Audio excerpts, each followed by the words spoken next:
The views and opinions expressed in these radio programs are those of the individual hosts and do not reflect the official policy or position of Universal Broadcasting Network.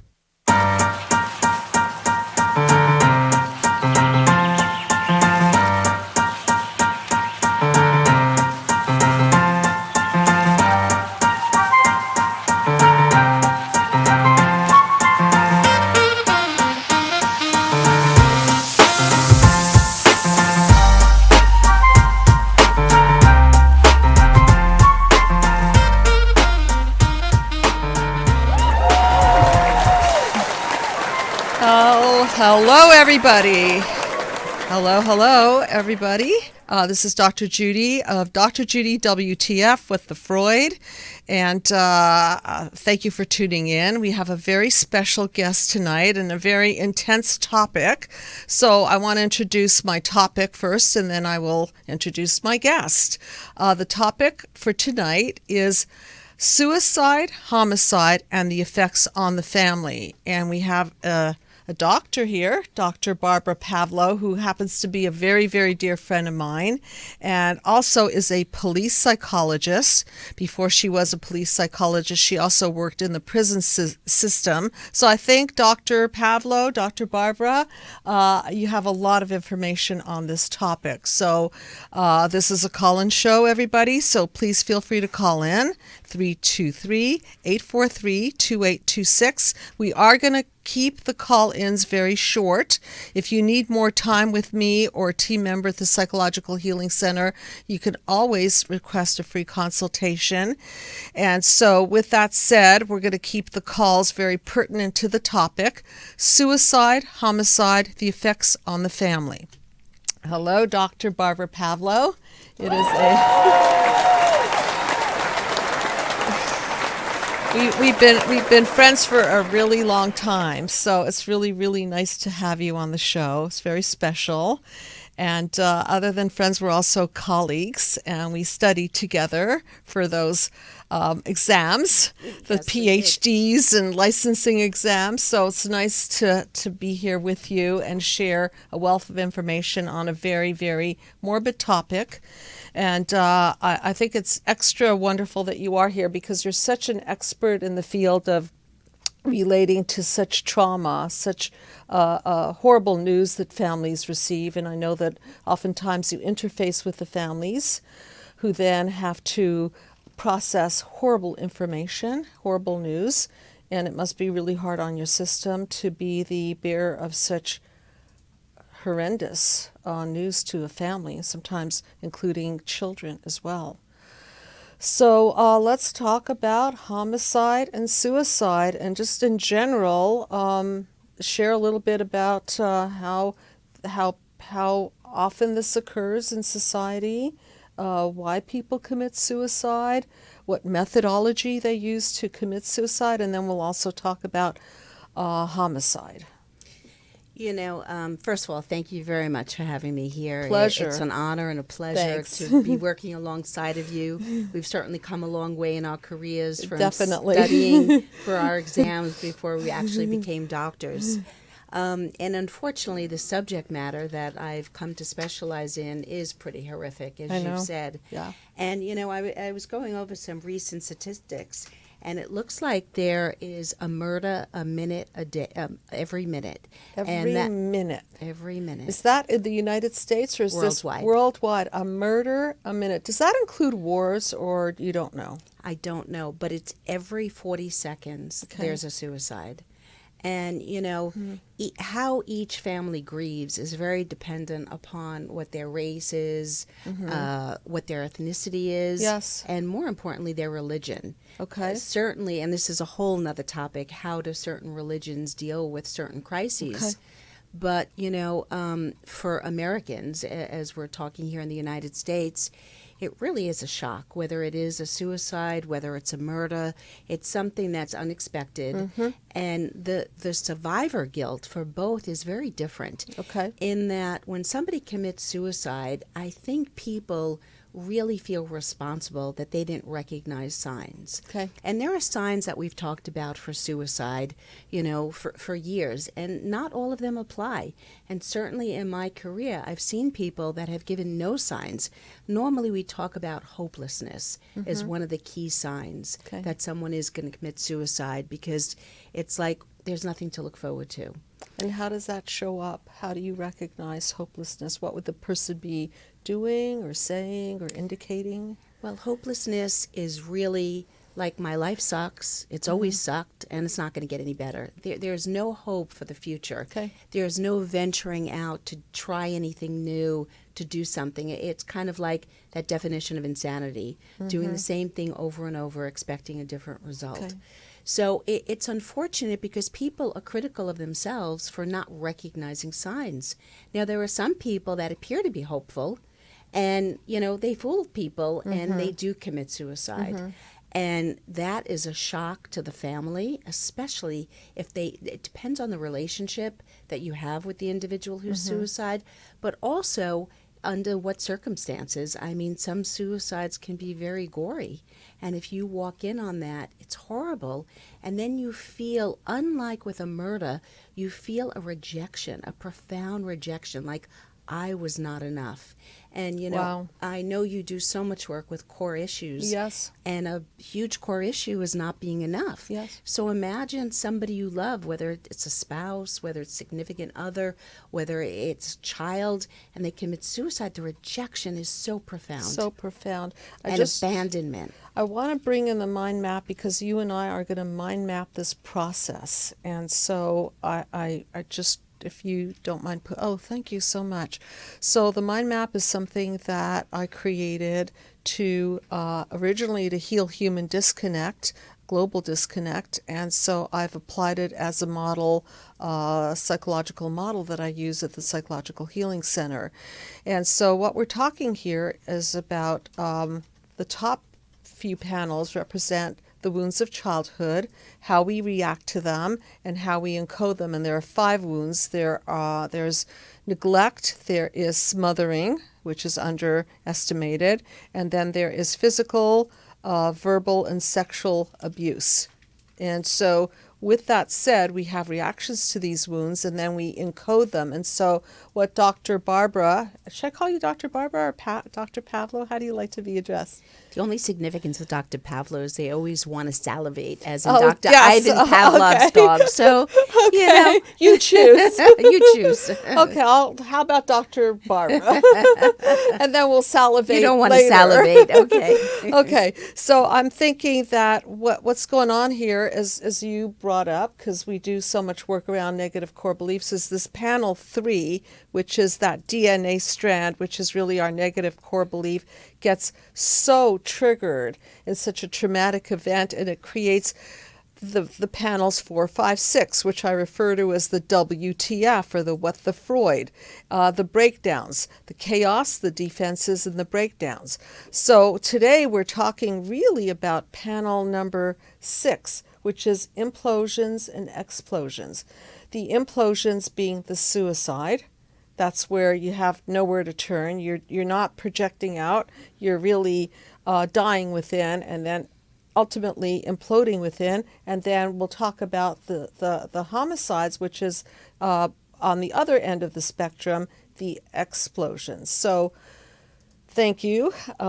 Please go on with that. Well, the interesting thing about suicide is that, typically, who do you think is at highest risk for suicide? What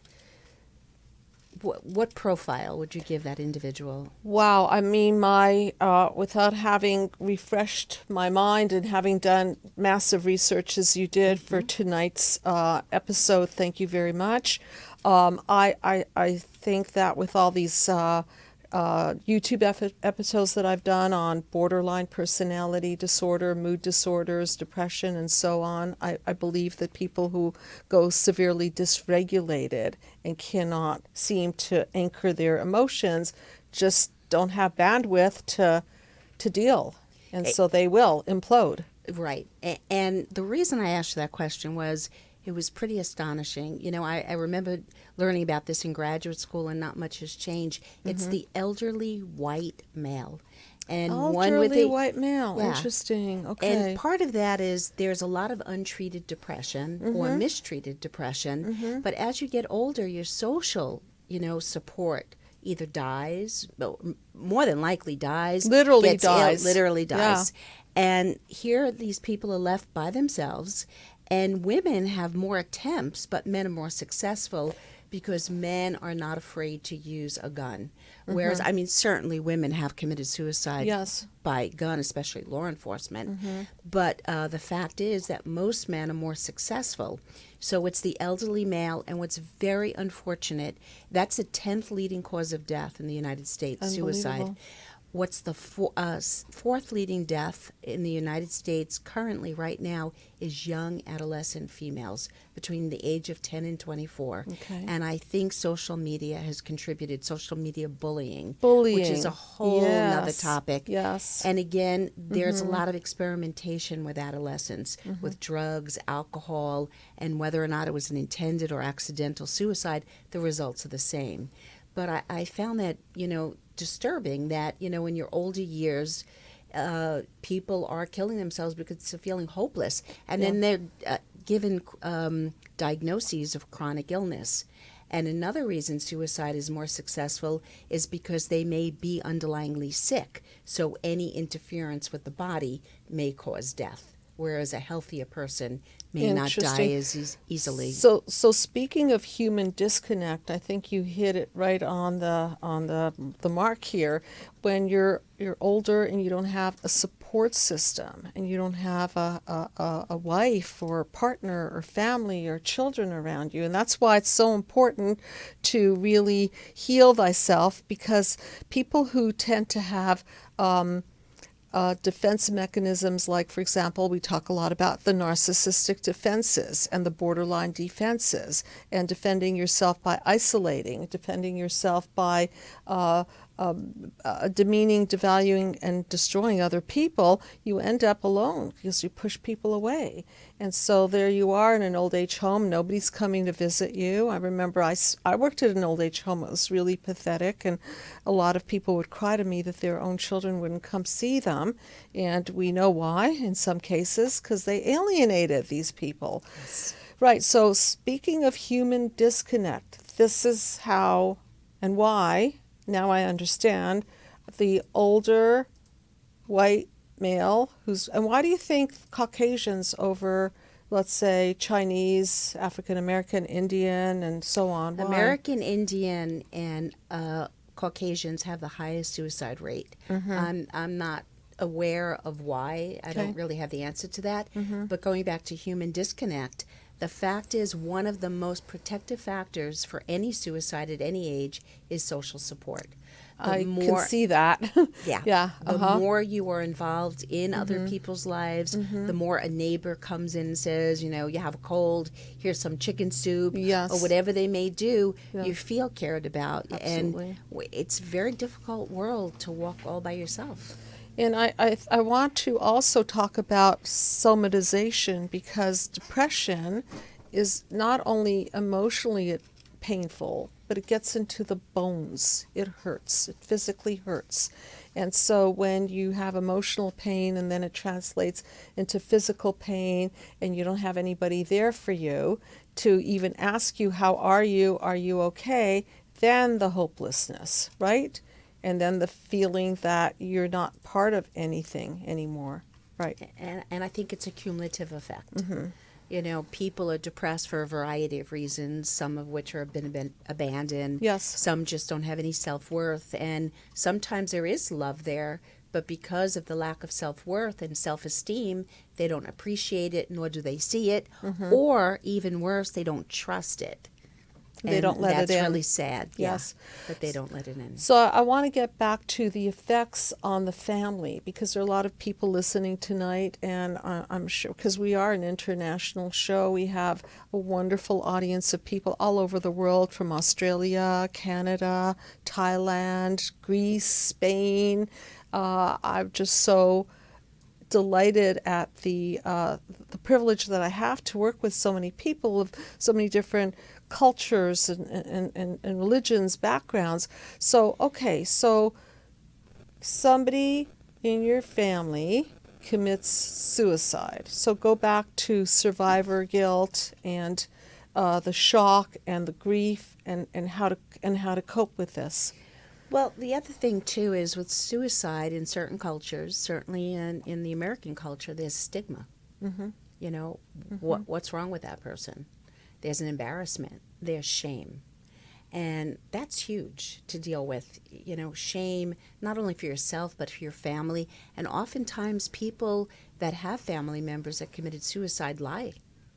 You mean they lie about their condition? They lie about the cause of death. They're too embarrassed. They're too shameful. Okay. I see. So a mother or father or somebody within the family will hide the fact that. Yes. Okay. Yes. Uh-huh. It's a big secret, and they themselves can't even, you know, admit what happened because it falls upon them. What did I miss? Why did this person do it to me? Oftentimes, everything turns inward, even though it was about this person's physical pain.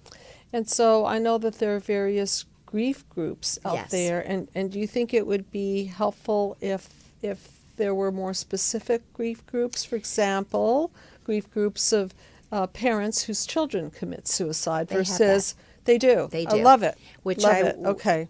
As far as your international view is, I don't have that information, but there's a place called Didi Hirsh, which is a suicide hotline as well. And if you do have a family member who has committed suicide, the number is area code. You can talk right to the audience. Oh, right sorry. there. It's okay. I don't see myself. There's no camera on, so. But the camera is on, correct? Yes. Okay. Okay. 818-807-7250, and that's if you have a family member who's committed suicide. Suicide Prevention Hotline, which never gets old, unfortunately, 800-273-8255. And while I have this card out, we're going to be talking about murder. And there is an organization called the National Organization for Victims Assistance. And that's if, unfortunately, you had a family member who's been murdered. The telephone number is 800-879-6682. And they're there 24/7, and they're there to help you. And I think these are very important numbers to have. If anybody needs repeating, you know, call in or put it on your website, something to that effect. Or call the Psychological Healing Center. We will be glad to remind you of these numbers. Okay, so let's talk about, you said that different cultures grieve differently, and being that we're so cross-cultural, I'd like to learn more about that. How, for example, do African Americans grieve differently than Caucasians, differently than the Indian culture, Chinese culture? I know we can't cover it all, but at least we could give some sort of an idea of how these the cultural grieving differs.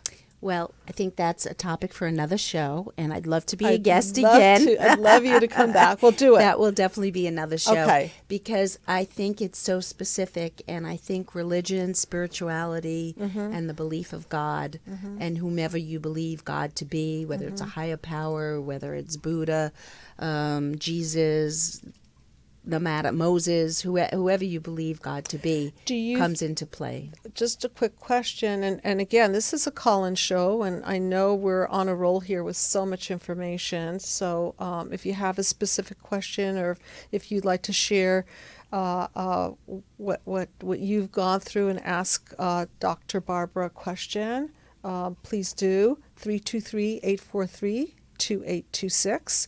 And so what I'd like to know, Dr. Barbara, is if you are religious and you believe in God, higher power, does it make it easier to grieve? Does it give people a system, a grieving system? Because as a Jewish individual, we do the Shiva.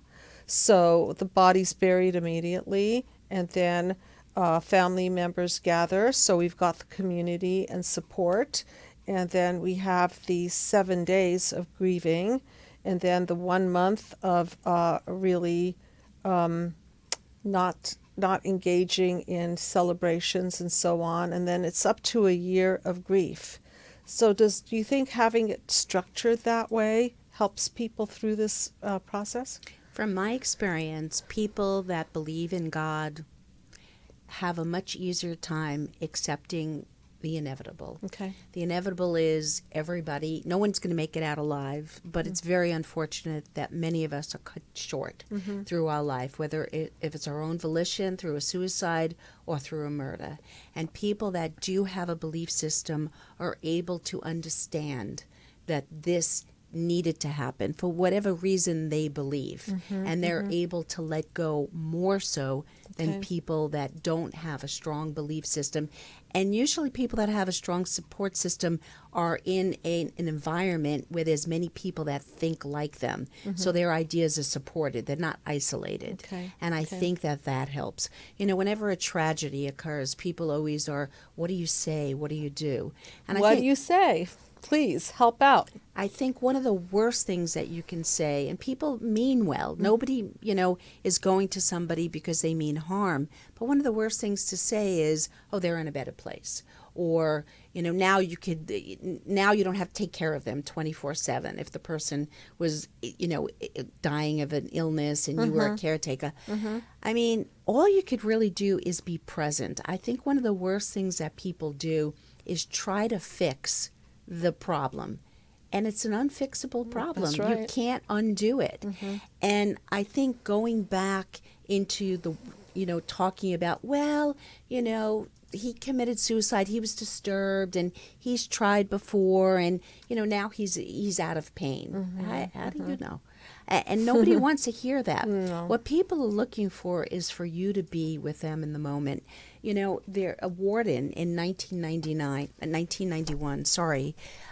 has 4 stages. We've all heard of Elizabeth Kubler-Ross. Right, Elizabeth That's how long it's been in Kubler-Ross. school. Yeah. And her different stages. It's one of those questions on the exam, right? Right. Right. And he has 4 stages, which I really like. And one is accepting the reality. And when somebody is gone through suicide, through murder, whatever the circumstances are, very hard to accept that that person is gone. Many people say they feel like they're going to be driving, through the driveway. They can hear them opening the garage door. The smell, Yes. right? Yeah. Yes. The olfactory, the very primitive part of our brain. Yeah. Yes. Yeah.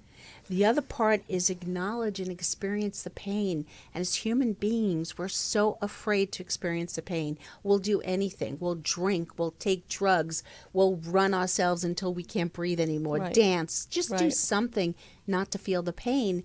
And unfortunately, the only way to get to Through. the other side of pain is through it. And that's another stage.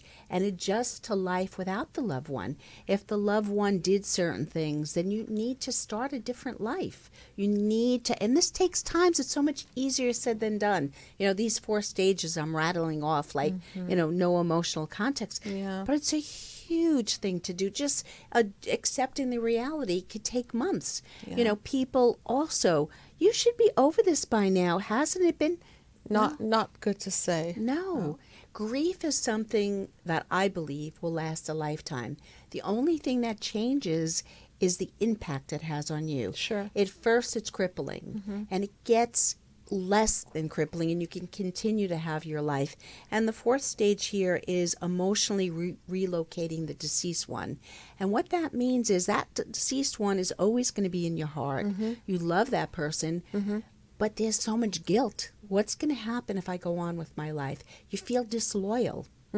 And that, prevents you from moving on, unfortunately. And I'm anything but cold and callous. But life does go on. And it's the hardest thing in the world to say. It's the hardest thing in the world to say when you're grieving somebody. And it feels like you want to die too. And if there is a murder, if there is a suicide, it actually does increases the chances of the survivor to think about suicide or to commit it. Especially the children of the survivors. Unthinkable. Yeah. So human disconnect. We're living in a world of human disconnect. And so we're on our cell phones more. We're filling our hole in the soul more with drugs, sex, and rock and roll, as I like to put it. And so being that our world is, in a sense, the perceived world is growing closer because we have the internet, we have Skype, we have so many ways to access each other, and yet somehow we're lost in this maze of faces, and we seem to ignore the people right in front of us, and we seem to prefer to be on our cell phones even though there may be a human being right seated next to us. So I'm wondering if there's a higher rate of suicide today, and because of this, because of the human is human disconnect, in your opinion, more profound today because of cell phones, social media, and so on? Absolutely. Yeah. Without a doubt. I mean, there was a time, when we grew up, we certainly didn't have any of these devices, and we were playing outside. We were looking for the neighborhood kids to come out so that we had something to do. Right. Now you could be totally content in your house, providing you have all of this, technology, and you Right. don't really need people, and you could play with people online, and you could talk on Facebook or Instagram or whatever it is and post pictures. You could be busy 24/7 without really interacting with anyone. Anyone. I want to go back to the bullying scenario because there are so many children out there who are being bullied, and one of the concepts that I work a lot with is acts of omission. Okay, so active commission is something that you do to someone, like you murder someone. That's an act of commission. An act of omission is where a parent may not get involved with their own children. Maybe they're too busy. Maybe they're not taking the time to help that child with homework. Maybe they're not really listening to how serious the bullying is, and so they omit to really intervene. And so maybe speak a little bit to those out there who are parents, signs to look for if your child is distressed, signs to look for if you're suspecting that your child is being bullied, and what to do about that. I mean, one of the things that I brought up recently with a patient of mine is that her daughter would be best served taking some martial arts classes just to empower herself. So maybe speak to that a little bit. What can parents do to... I think anything you could do to empower your child is going to be very worthwhile. Taking martial arts could be an ordeal if the child's not interested in it. However, if it can empower the child so the child doesn't feel at risk. I mean, certainly now the movies, television is showing a lot of violence, and people do want to be prepared in a way where they can defend themselves and not feel afraid if someone says something to them. That's right. That's number one. Number two, as we always talk about, parents need to continue to mirror their children and to build their self-esteem. And to build their self-esteem not just on, wow, you got an A in that class, but on their personality, on their character, on their soul, on who they are. That's very important. Children that are being bullied at school, and it's very hard because a lot of children don't like school. Quite honestly, I don't know if I went back as a second or third or fourth grader now, I'd like it. Even though I have my doctorate, I'm not so interested. You don't want to do that again? No. Once was enough. So I'm not so sure I want to go back. So a lot of kids, make up, I have a stomach ache, I have a headache. But you do have to listen to your child if they are telling you that they have some of these somatic symptoms of a headache, a stomach ache.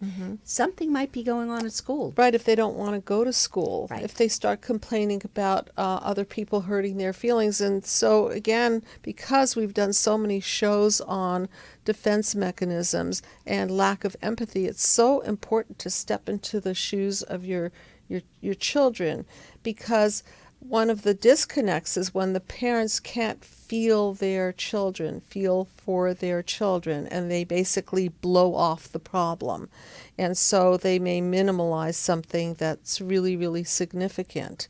And even if a child, you can imagine if your child for example, is being called stupid at home, or if the child has a negative core belief that they're not important enough to be special, and then that message is reverberated in the school system, and then their bully classmates are reverberating the same message, then that psychovirus, as I like to call it, which was already implanted in their head by cause, the blueprint, mother, father, family of origin, multi-generationally, will get big time triggered.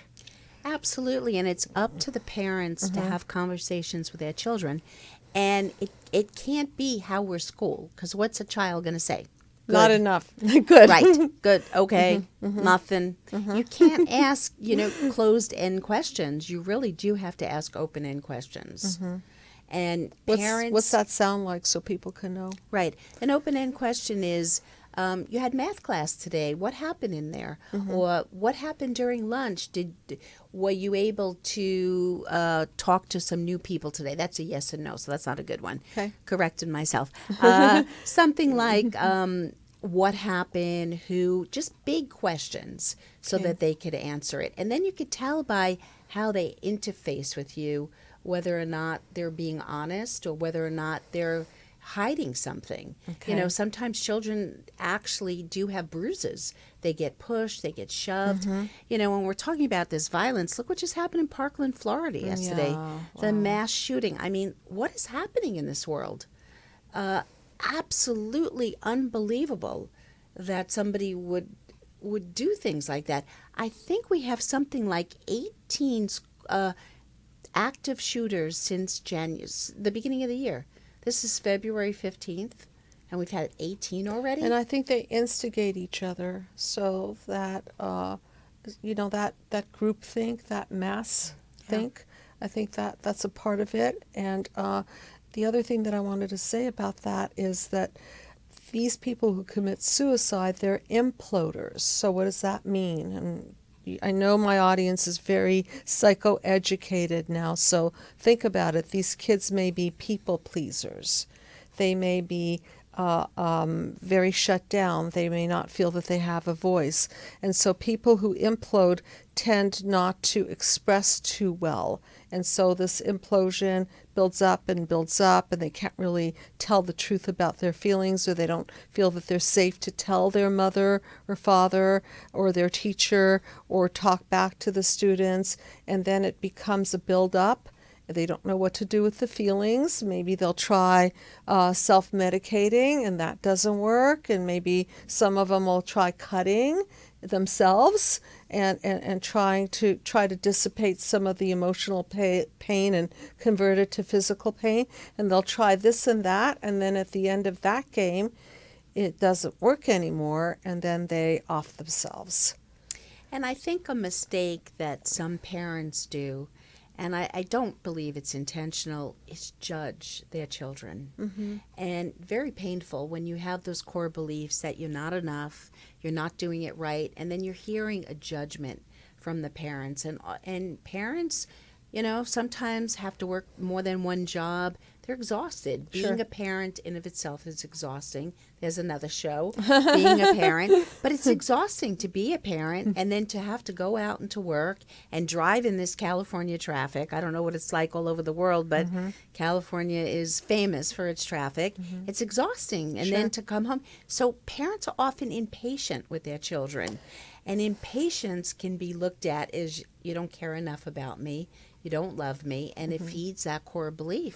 So with that said, with all respect to parents, I think it's really, really important that if you're a parent, that you nourish yourself. Because if you don't nurture yourself, you're basically coming home with an empty basket, an empty emotional basket. And that's why I'm so big on family systems, that if you're in a relationship, husband or wife or partnership, it's really important that the nurturer the nurturer gets nurtured, so it's kind of like a trickle down. So parents, please nurture yourselves and don't feel that you have to exhaust yourself all the time with your children. It's okay to go to the gym and take a break and just have some downtime and set those boundaries so that when you have time to really devote to the kids, that you're really, really, really giving, and you could attune to them, be there for them. And you said the magical word, boundaries. Mm-hmm.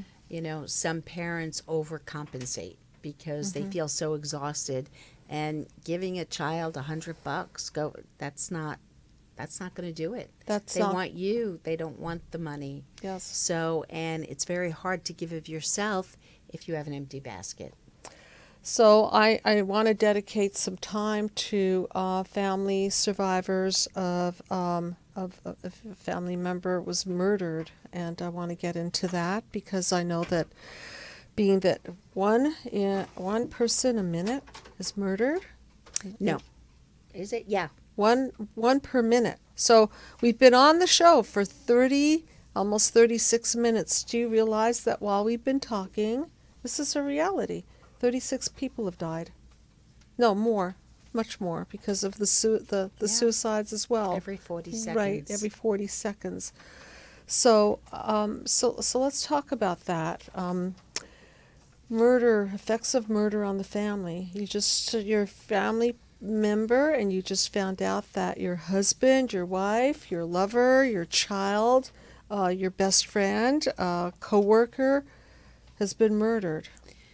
How's it different than a suicide? Okay, first of all, an interesting fact that I discovered here was that 54% of all people are murdered by somebody they know, and it's usually done in their house.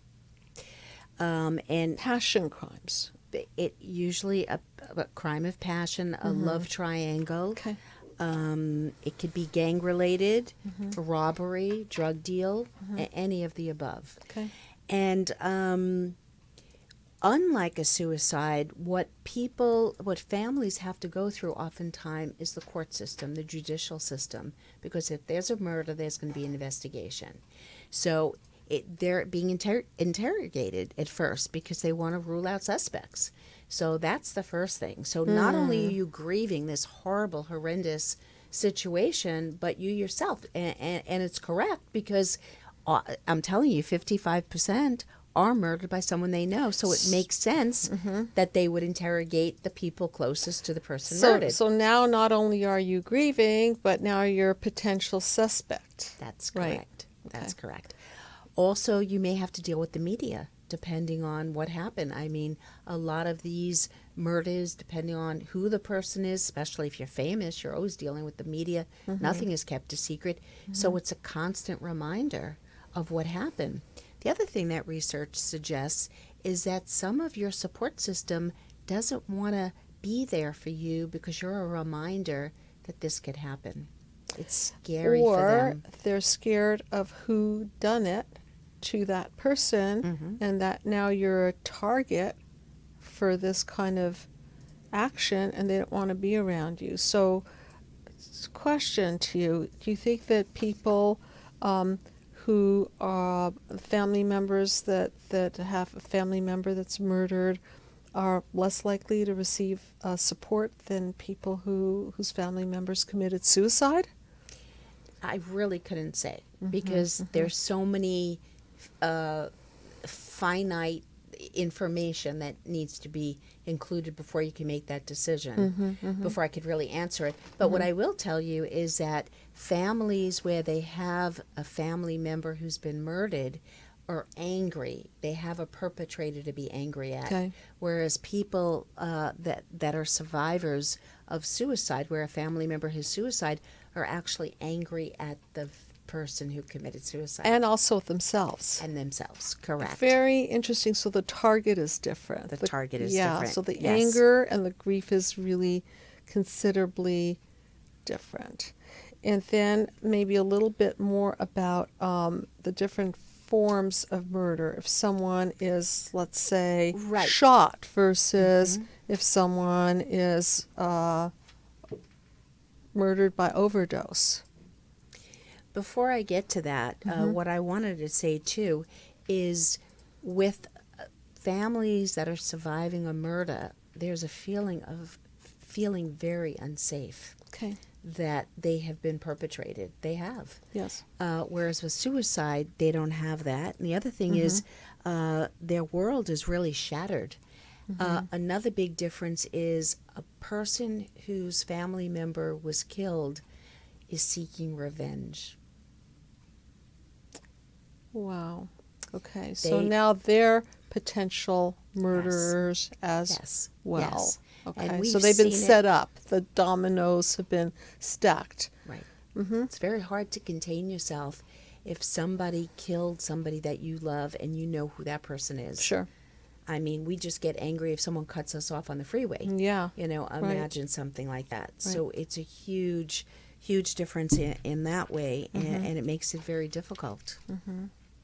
So I talk a lot about the amygdala and PTSD Yes. and complex PTSD, and I know this is a complicated question, but do you think that people who suffer from mental unhealth are going to, I mean, I think we both know the answer, are going to react differently than Yes. people who are more stable? Yes. And talk a little bit about that. Well, in psychology now, one of the biggest terms that everyone's talking about is resiliency. And Okay. people that are more resilient have better coping strategies and Yes. better coping skills. So they can deal with more. If somebody is on the edge and they're diagnosed with certain mental disorders, of course they're unstable, and especially if they're not on their medication, Right. they're not going to respond the same way somebody who will. Very much like if a waiter pisses you off, if you're not taking your medication and you're having mental disorder, you start screaming in the restaurant. Right. Whereas somebody else who might say, "We're not going to come back to this restaurant. Service is horrible." So how do you treat the shock? Let's say that you just found out that a friend, family member was murdered, and if you don't mind talking a little bit about this, because I know that you are the bearer of bad news. So if you could speak a little bit about what you experienced in reaction to this news, what are you seeing? Well, unfortunately, I have delivered death notifications throughout my career on more than one occasion. Yeah, I know. And the shock of first not digesting even what I'm saying. And what I'm very acutely aware of is that they may remember nothing, but what they're going to remember is every single syllable that I say. That's right. So I'm so careful not to re-injure them in any way. And one of the hardest things that I've done is make death notifications to children about their parents. And what I notice is first a shock. And that kind of vacant look in their eye, like, what?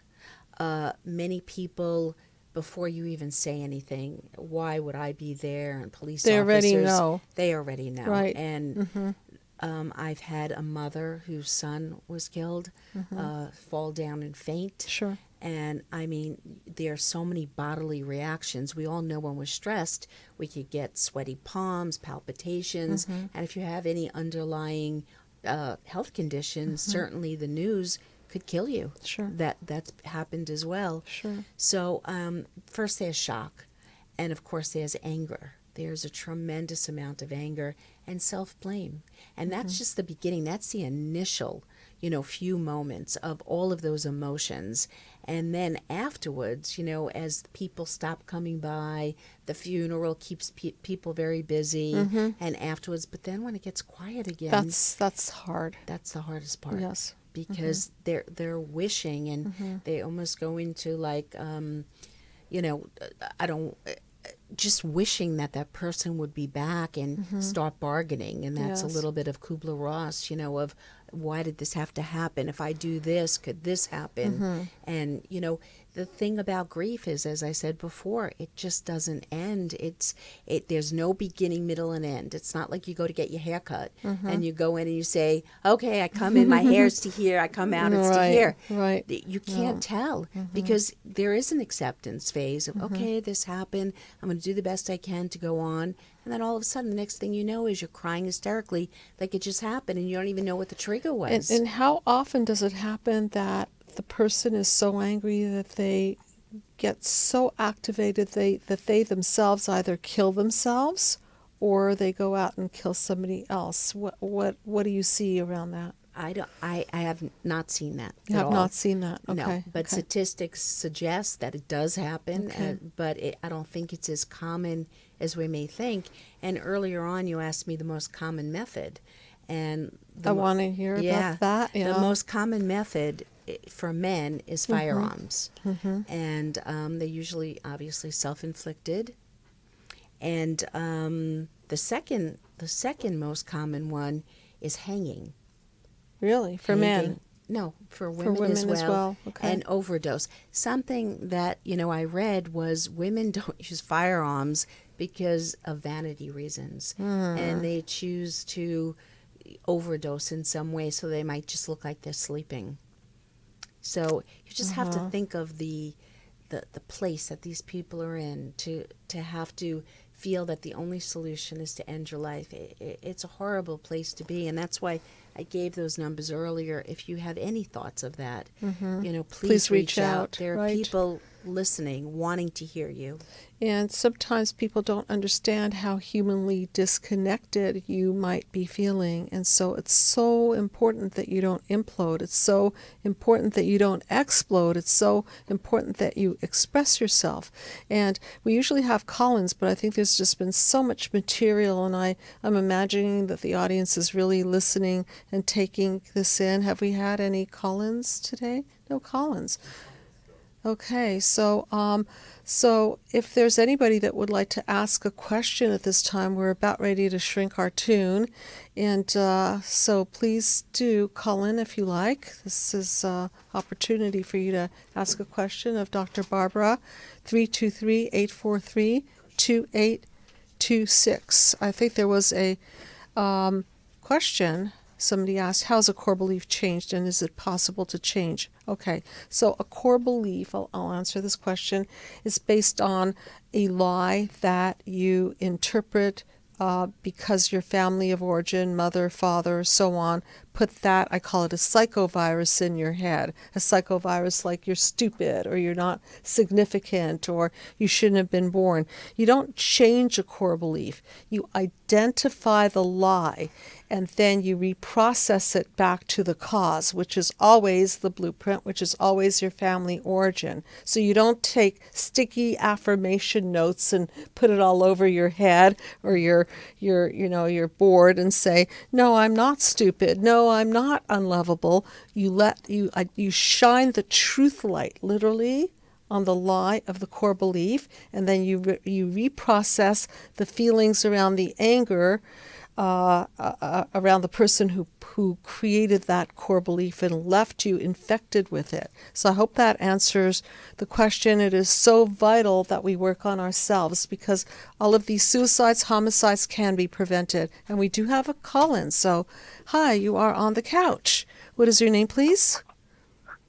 Hello. Hold on. I'm sorry. Hi. Sorry, I was looking for can you hear me? I can hear you. What's your name, please? Ashley Jackson. Hi, Ashley. Where are you calling from? I'm calling from Cincinnati. Thank you for calling in. Do you have a question for Dr. Barbara or myself? Well, yes. I'm sorry, I was kind of moving around. My situation is just a little different. I'm actually the family member of the person who committed the murder.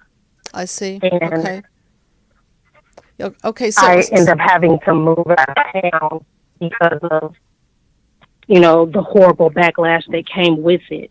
I see. Okay. And how are you related to the person who was murdered? It was my husband Your who husband did was... it, and he was a professional fighter, so he was a public figure. So not only was it, just the town that knew about it, it was a national thing. It was seen on entertainment news and all of that. And wow. Even my father, before I even had a chance to call him and unload and let him know everything that was going on, he said, "Ashley, what's going on with Sean?" And I said, "Well, how do you know?" And he said, "Well, I'm watching it on the news now." Okay. And he's in a whole other state, so wow. Okay. I had to move because I was getting threats from the family over Facebook, the family of the murder victim over Facebook and all of that, and it was just... So are you feeling safe at this point in time? Have you gotten protection around yourself? Yes, I'm feeling safe now. I Okay. like I said, I ended up moving because I had just had a baby. When I was informed about it, I had just given birth I'm probably so 4 weeks sorry. earlier. Wow. So the stress of it. Yes, So are you still married to your husband? yes, You are. So somehow yes, you guys survived this? You survived this. yes, Is he in jail? Is he in prison? yes. He's still awaiting his trial date and everything. Okay. So And I don't know what my exact question would be besides, maybe how can I really help myself with the emotional flashbacks and triggers? go ahead, Dr. Barbara. Maybe you can pick it up from there. Ashley, I was listening, and you want to know how to help yourself. I'm just making sure I heard your question. You want to know how to help Yes, yourself ma'am. with the emotional backlash that you're getting. Is that what you're saying? The emotional flashbacks. Oh, Flashbacks. flashbacks. Did you actually see Hmm. the murder? Did I what? Did you witness the murder? No, ma'am. But I was with him a week or so after it happened, and he was um you know just in hindsight, I see maybe how he acted different, but I didn't notice it then. And then also, it was a little abuse going on, just He was of the being. narcissistic type, and I only recently learned that from listening to Dr. Judy. So he was being abusive to you. No. Yes, Oh, ma'am. to you. To Yes. you. Okay. Yes, to Okay. you. To me. And Yeah. so having to deal with that abuse on top of, you go out and you take someone's life, and I have to deal with that too. Well, some. He's in jail, so, Right. and I'm out here having to deal with that, with his new baby. Yeah. So I know we're really, really short on time, and thank you for calling in. And why don't you finish off a few Well, ways what I that you was can going to cope with the say. flashbacks? Well, what I was going to say, Ashley, is number one, you didn't commit the murder. Number two, you weren't the abusive one. And you really have to separate yourself from him. You know what I'm saying? Okay. You Yes. you are not him. You cannot be responsible. He's an adult male. He did what he did for whatever reasons, and you have to understand that you have your own life. You didn't know at the time who he really was. So you have to keep reminding yourself and build your own self-esteem. You didn't do anything wrong. He did. Okay. He did. And he's unfortunately, well, or fortunately, paying the price for what he did. You don't have to pay his price. That's like going into the grocery store and the person in front of you says, "Oh, sorry, I can't pay for any of this." And you say, "Don't worry about it. I'll pay you $200 bill." Well, why are you paying? Except indirectly, she will and the baby will, unfortunately. But I think it's a really great point. Ashley, right, you didn't commit this murder. And so he's going to have to serve the time. And of course, it'll reverberate onto you and your family naturally. But I think right on target, build that boundary and make sure that you get on with your life. You have a baby, and that baby needs you to be as emotionally healthy as possible. And so at this point, I think it would be really wise for you to get help, get support, get as much therapy around you as humanly possible so that you don't break down. And I know we're out of time. We're going to shrink a tune as quickly as possible. I'm so sorry that this is something that you have to go through. And again, I think Dr. Barbara said it very, very well, that you have to now look out for number one, and that would be you and the baby. So, And continue to separate yourself from Yes. him. You're not him. You have his child. That doesn't mean you're him. The child is innocent, and you're innocent. And Right. continue on with your life. Get the support that Dr. Judy is talking about. There are support groups, and move forward in your life confidently. thank you very much for Okay. calling in. And just want to make one announcement. My mind map video series is being edited, final edit phase. And if you pre-purchase, it's available on the website, drjudywtf.com, under resources, mind map series. And you can take a look at that, because the more we heal the less chances of imploding and exploding and being victims of such violence and just in general breaking down. So the song we're going to shrink today, we're going to do it really quickly, is called, I think it's called Murder something or other. Murder Suicide. Thank You by, I forgot. I think it's Side Shank. What is it? Something? Side? Thank you. I wanted to give credit to the author, and I threw that paper away. That something. It's called Murder Suicide by Spine Shank. Thank you so much. Okay. So this is about murder, suicide, and we'll quickly shrink it. We may skip a few stanzas. We were the damaged blueprint. Boy, do I talk a lot about the damaged blueprint, who put the pain aside. It never felt this way till we began to die. I think this is the implosions. We're dying inside. You have a gunshot mind frame with a victim style. I've never seen a false hope decorated with a prettier smile. And there's the false self, right, Dr. Barbara? Absolutely. Okay, and I'll just try to shrink it fast and then put your comments in there. We divide. It's like you're bleeding out my eyes. We both die, just like a murder-suicide. Everybody seems affected and infected. It took the second coming of the second fail to make it look so easy to bury in shallow ground. There's something beautiful about your suffering. It's a welcome sight when we're seeing God through bloodshot eyes. And that is the looking at a temporary problem as a permanent solution. Yeah, bloodshot for sure. eyes. And, the message is don't lose hope. Reach out. There are a lot of people out there, and this song community. is exemplifying exactly what we've been talking about. Yes. We divide. It's like you're bleeding out my eyes. We both die, just like a murder-suicide. Oh, murder-suicide. Oh, murder-suicide. Just a little fracture. It's just a little fracture. Just a little fracture. Sure. Just a little fracture.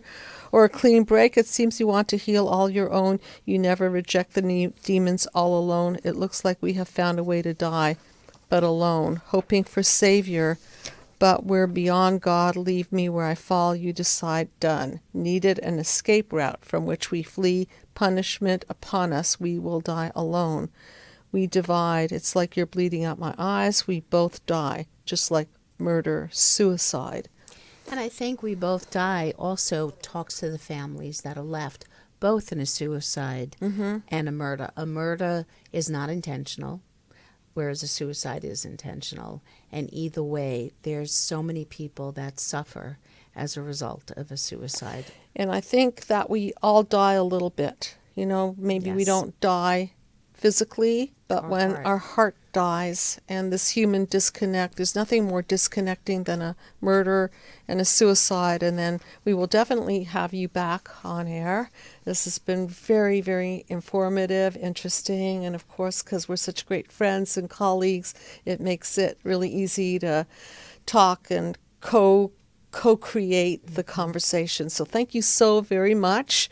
And thank you so much for having me on here. And my pleasure. I look forward to next time some more callers calling in and having a little bit more time to be able to talk to people that want to have some questions answered. For sure. Okay. And listeners, you're really beginning to think like a shrink. I'm loving the comments that you send me and suggestions, and I do listen. So write me, Dr. Judy at psychologicalhealingcenter.com, and I will respond to you. Take advantage of the free consultation and the beautiful team that we have. Thank you very much for tuning in, and I will see you all next week. Thank you.